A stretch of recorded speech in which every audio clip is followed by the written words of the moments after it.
Hey, it's Rick here, and it has been a while that I have now owned the official iPad Air smart case along with the iPad Air right here.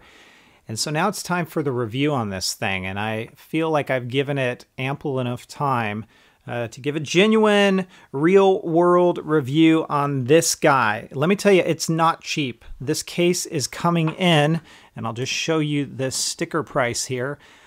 iPad Air Smart Case at $79. So Apple will justify that price because they say this is made out of all genuine leather.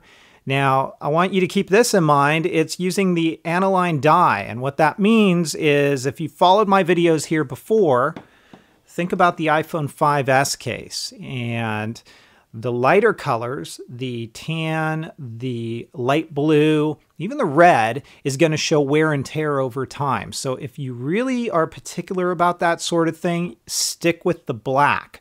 Although $79 is a high price to pay for a case like this one, and you'll see why in just a moment. I'm going to pull the scale in here. 0 grams. Let's go ahead and put this on here. I will say this, it's pretty light for what it is. It's coming in at 150 grams. So that's what we're talking about in the weight department. And it's all genuine leather. It looks nice. It feels nice.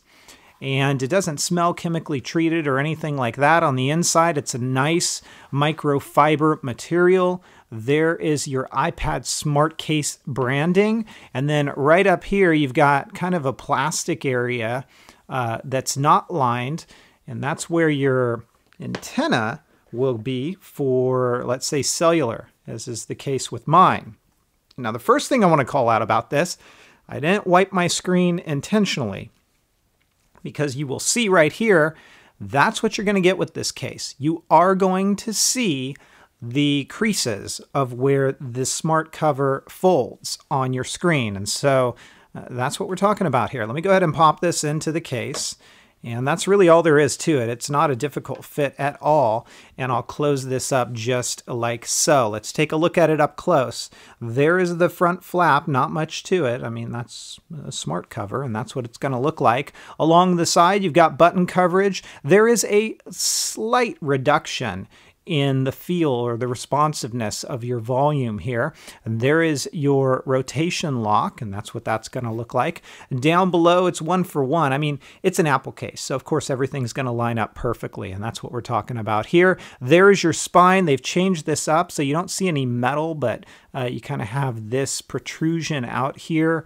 Up along the top, that's what it's going to look like. Of course, you've got your dual microphone cutouts, and then there is your sleep awake or your power button, your camera cutout, and then the back here is got that Apple embossed logo. So it's an Apple case. It's an official Apple case. It really looks nice, and it's lightweight. Now, if you hold it just like this, you're going to see it doesn't necessarily lay completely flat and closed. It bows up just a little bit in this area. So that's one of the things you've got to keep in mind.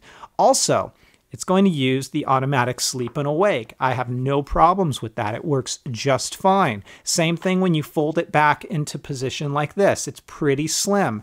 There is seeming to be a slight magnet here so that if you put your fingers on the second fold here, it's going to stay in position. But as soon as you move it back, falls down. So, you know, don't consider that to be completely effective. These areas I find really flex away from the edges pretty easily. And sometimes when I'm holding it like this, I can really feel this flexing down here. As we move this into triangular mode for your stands, this is what we're talking about. So it's nothing new here. We get a stand for viewing, and you also get a stand for typing that is just like this. Now, the problem I have with these stands is when you try to use this on a sofa or in bed or something like this, I frequently have this fall out of place. So I'll put this in my lap and I'll be using it, and a lot of times this just does that, like you see right there. So it doesn't really work all that well on the lap, in a bed, something like that. And this bothers me too, because if you notice this, it just pulls away way too easily, that when you're holding it, you can kind of feel it floating in and out of position. So for what it is, I mean, if you really want to go with something that is Apple branded, well, you either have your choice of the iPad Air Smart Case, or of course the smart covers, which is a little bit cheaper. But for what you're getting, I would have expected more. The iPad Air Smart Case is going to get my 3.5 out of 5. It's a bit expensive for what it is. Sure, it's slim and somewhat lightweight, but the functionality could definitely be improved. If you guys have questions, comments, or feedback, as always, please feel free to let me know. You can also hit me up on Twitter at Metagamers, and I'll catch you next time. Take care, everybody, and have fun.